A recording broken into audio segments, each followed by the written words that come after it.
graças a ele que o país não funciona. As estradas não andam, o fiscal não multa, a polícia solta, a justiça não pune, a saúde padece. O SUS, por exemplo, completou 25 anos, mas ainda não saiu da emergência, não tem gestão, porque o gestor não é um técnico, é um político que ganhou o cargo por apadrinhamento. O SUS não tem investimento porque os poderosos não precisam dele. E a pouca verba que deveria chegar ao SUS não chega porque encontrou um corrupto no caminho. Aí não tem remédio para o doente, o leito não acolhe o enfermo, o médico não atende o paciente. Aí o povo espera na fila, agoniza na maca e morre no corredor.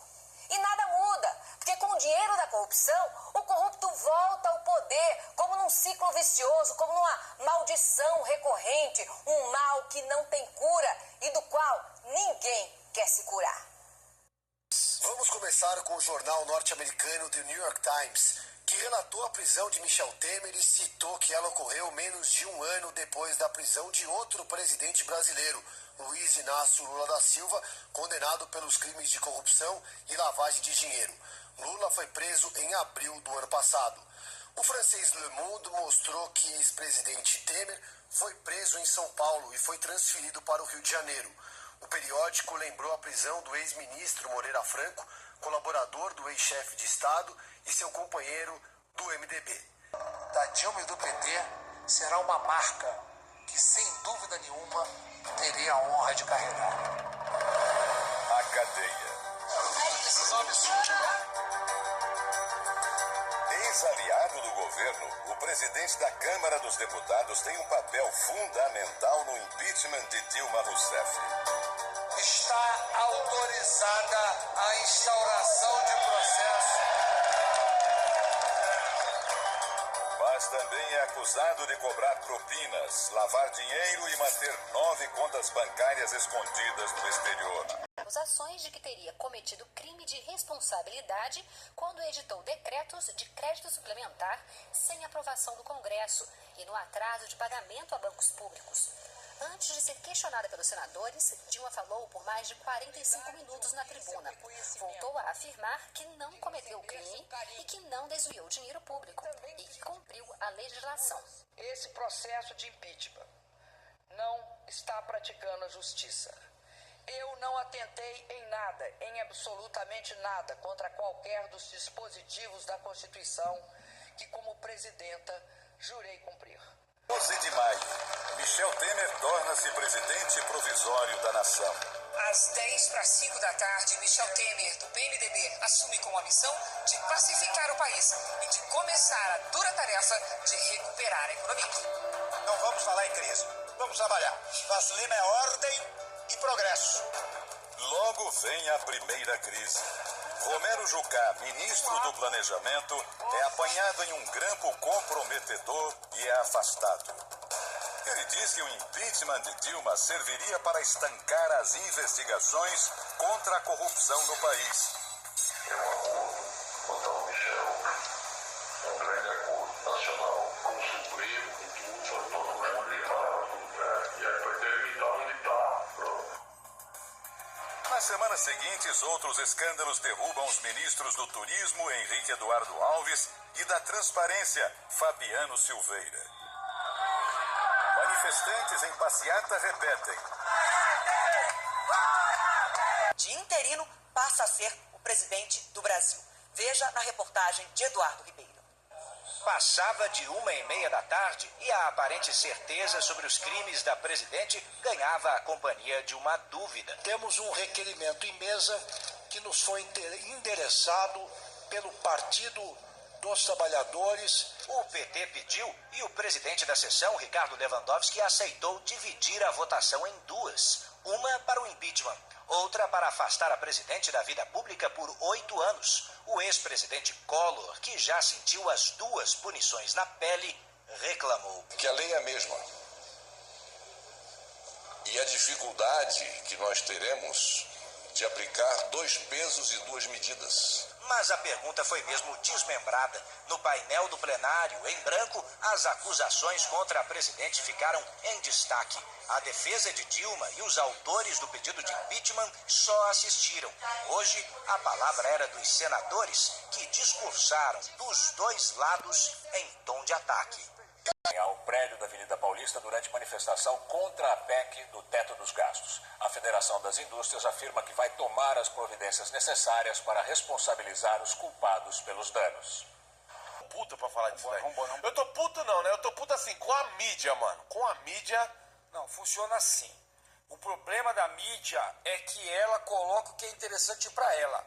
Ela quer ver o circo pegar fogo. Unimos pra, olho no olho, discutir o seguinte: o que está na mesa?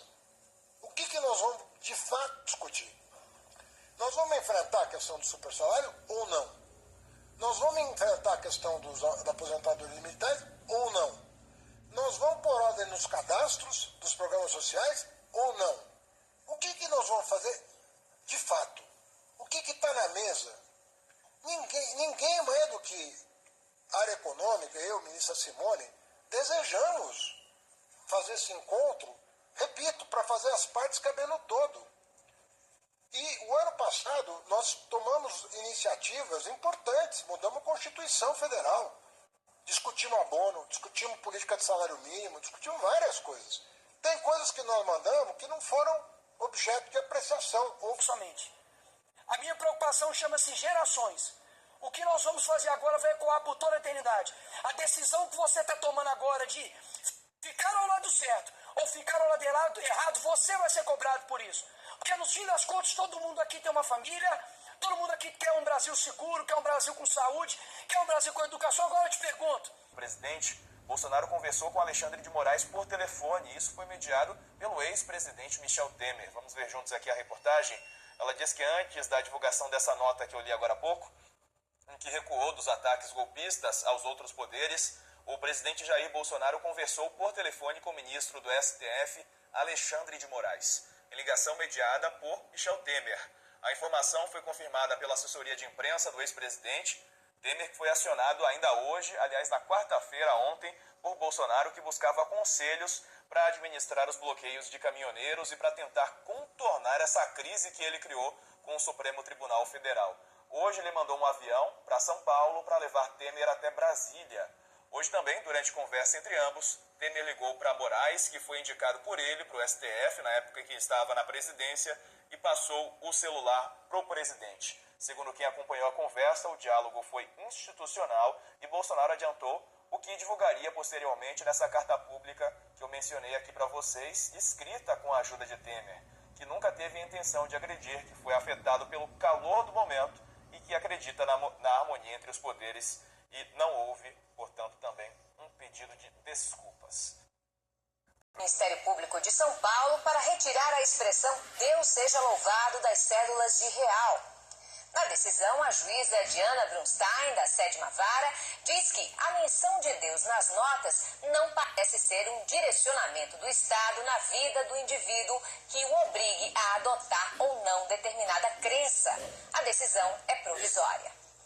Liberdade, honestidade, respeito, justiça são todos princípios do cristianismo, o mesmo cristianismo que vem sendo perseguido pelos defensores do Estado laico. Intolerantes, eles são contra o ensino religioso, são contra as cruzes em repartições públicas e agora voltaram a sua ira contra a minúscula citação nas notas de real. É, no mínimo, uma ingratidão à doutrina que inspirou nossa cultura, nossos valores e até mesmo a nossa própria Constituição, promulgada sob a proteção de Deus. A Carta Magna será certamente o próximo alvo dos laicistas. Mas aí não bastará uma simples ação civil, eles terão que emendar a Constituição. Neste caso, sou obrigada a concordar com o presidente do Senado, senhor José Sarney, para quem a ação do Ministério Público foi pura falta do que fazer. Acusa o ex-juiz e hoje senador a usá-lo para espionar juízes e desembargadores. O empresário e ex-deputado estadual Tony Garcia pediu ao Supremo Tribunal Federal a anulação de todos os atos praticados pelo hoje senador Sérgio Moro na condução dos processos penais em que foi réu. No começo dos anos 2000, o ex-deputado foi acusado de fazer parte de um esquema de fraude do consórcio Garibaldim, no Paraná. Em dezembro de 2004, ele fez um acordo de delação premiada homologado por Sérgio Moro. Em troca, o delator deveria grampear, monitorar e levantar provas contra magistrados do Paraná que tinham foro privilegiado. Para essa classe média, enfim, que tem acesso e tempo para estudar.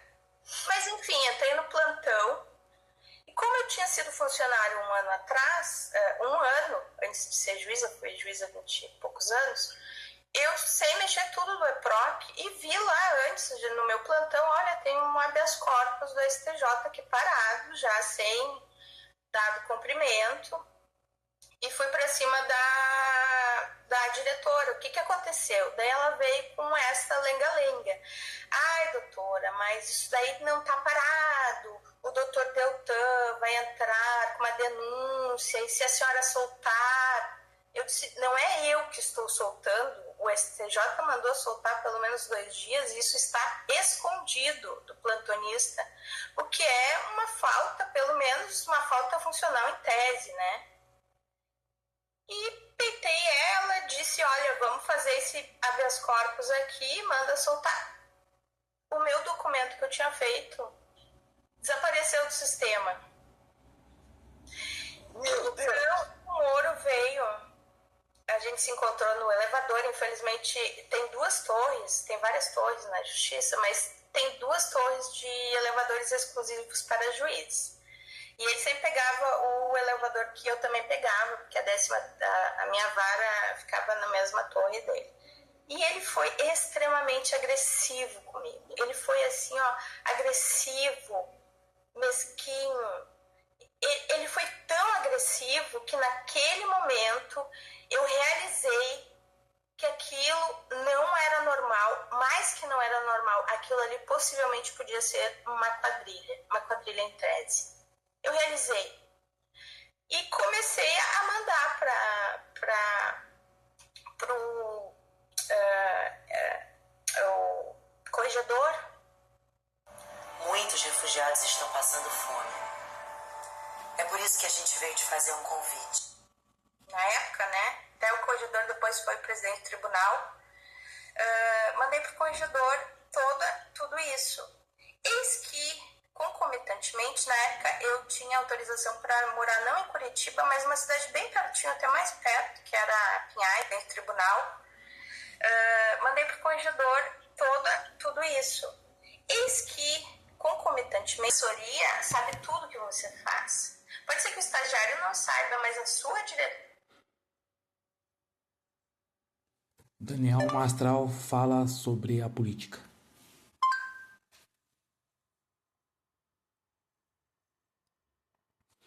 Daniel Mastral fala sobre a política.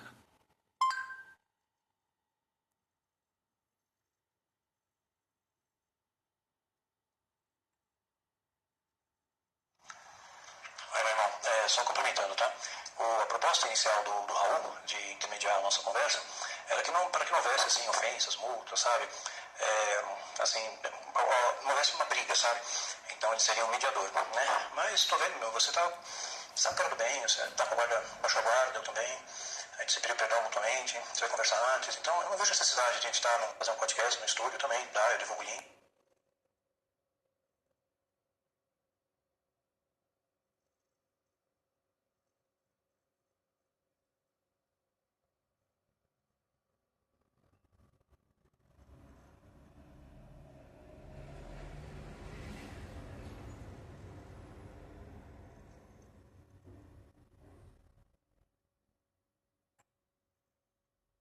O escritor e ex-satanista Daniel Mastral, conhecido por sua trilogia Filhos do Fogo, deixou um áudio inédito antes de sua morte, em que alega que supostos satanistas estão presentes em posições de poder e influência na política e em outras áreas.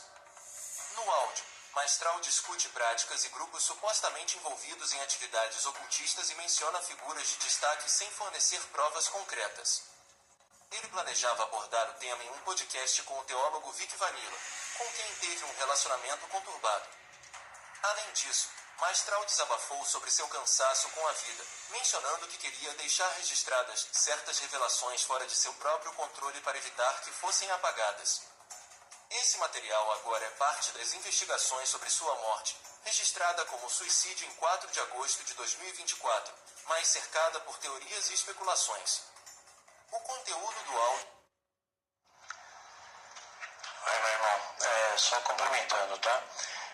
A proposta inicial do Raul de intermediar a nossa conversa era que para que não houvesse assim, ofensas, multas, sabe? Não houvesse uma briga. O escritor e ex-satanista Daniel Mastral, conhecido por sua trilogia Filhos do Fogo, deixou um áudio inédito antes de sua morte, em que alega que supostos satanistas estão presentes em posições de poder e influência. Um áudio inédito antes de sua morte, em que alega, conhecido por sua trilogia Filhos do Fogo, deixou um áudio inédito antes de sua morte, em que alega que supostos satanistas estão presentes em posições de poder e influência na política e em outras áreas. No áudio, Maestral discute práticas e grupos supostamente envolvidos em atividades ocultistas e menciona figuras de destaque sem fornecer provas concretas.